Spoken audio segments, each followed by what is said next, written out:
gravity can live and work in space in the absence of it. So we've learned a lot, and those things that we learned will help us go, when we put people on the surface of the moon for a long time, and of course later going to Mars. Naval aviators, NASA astronauts, Americans, excited observers of what's about to happen today. Mark and Scott Kelly, thanks so much for your time. I appreciate it. As our coverage continues, I believe we have worked out our communication snafus. Florida Republican Congressman Mike Haridopolos joins me now. He represents the district, as I mentioned before, where this launch is taking place and has to be among the most excited people for what's about to happen. So tell me what you're feeling. Oh, I couldn't be more excited, Major. This is a monumental day for not only Brevard County, the entire United States of America. It is America at its finest, bipartisanship, people coming together to see us go around the moon for the first time since 1972. We've come a long way since we lost the shuttle, and we could not be more excited about the mission that is about to take place. These 4 brave astronauts leading the way as we're going to make our way back to the moon in just a couple of years. You mentioned that unity part. I think that's worth focusing on because, as Rob Marciano, my colleague, was reporting, folks have been coming from all over the country. This is a bipartisan experience. Americans feel unified about this, hopeful, excited, and they have a sense of anticipation about an American mission, not a Democratic mission, not a Republican mission, not a Trumpian mission, just an American mission. Do you feel that? It is definitely an American mission, Garrett, and this is what's so exciting. And I think it's so important that we do come together as a country. That too many things are going on in Washington that divide us. One thing that truly gets unified is our space program. And so I could not be more thrilled that we are moving forward in this direction. And what has it meant economically for your district this week or so leading up to this? Well, what has been a huge win for us is the fact that you're going to see 400,000 people assemble here, over $130 million of impact today. But most importantly, it's been a boon for our community, as not just NASA, but SpaceX, Blue Origin, and then many other companies are coming here to create the jobs of the future.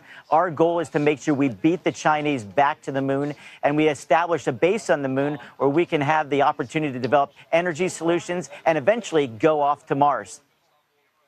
Bill Harwood, my colleague, mentioned that competitive part of this story, the Chinese, saying back in the 60s, we were competing with the Soviets to get to the moon first. We got there and we're sort of like, well, did that. Don't need to do any more. Now the Chinese want to get there. Oh, we want to get there again.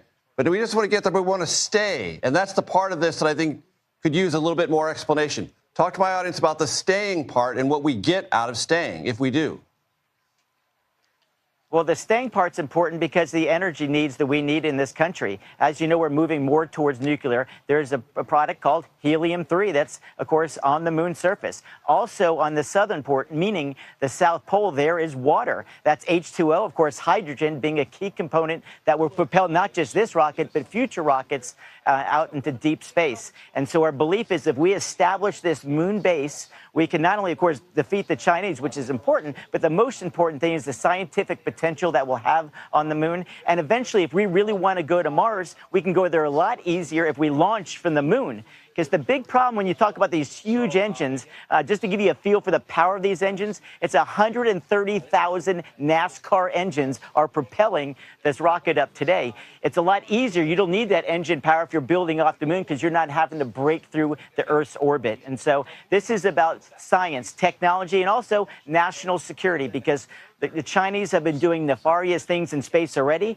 We want to make sure we beat them through the moon so that they don't corrode because it'll have the same concern for the environment like we do. They might corrode that water source or not do the right thing with helium-3. And so America has always been about a team sport. And remember, Artemis is a team sport. It is not just the USA, but is a truly global mission. Remember, one of those 4 astronauts is actually from Canada. That's right, Jeremy. Let me ask you this before I let you go, Congressman. NASA also relies on support in Congress. Do you believe if things go as planned today, when you get back to Washington a week and a half hence, the conversation about the future of NASA will be different? Well, the good news is that we have been showing huge support for NASA. As you know, the president actually created the Space Force, and we put record numbers into NASA this year. We had a full budget of $24 billion, and we added almost $10 billion in the big bill that we passed last July. So that's $34 billion. But the linchpin is today. We need success with Artemis II today. We need to have that success going around the moon for the first time since 1972.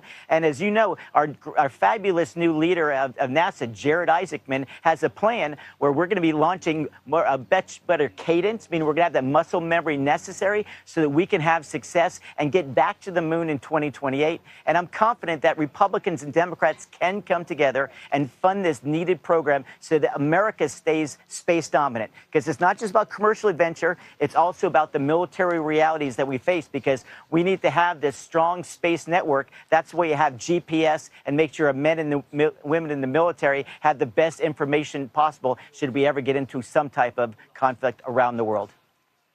Republican Florida Congressman Mike Haridopolos, thank you very much, Congressman. Appreciate the time.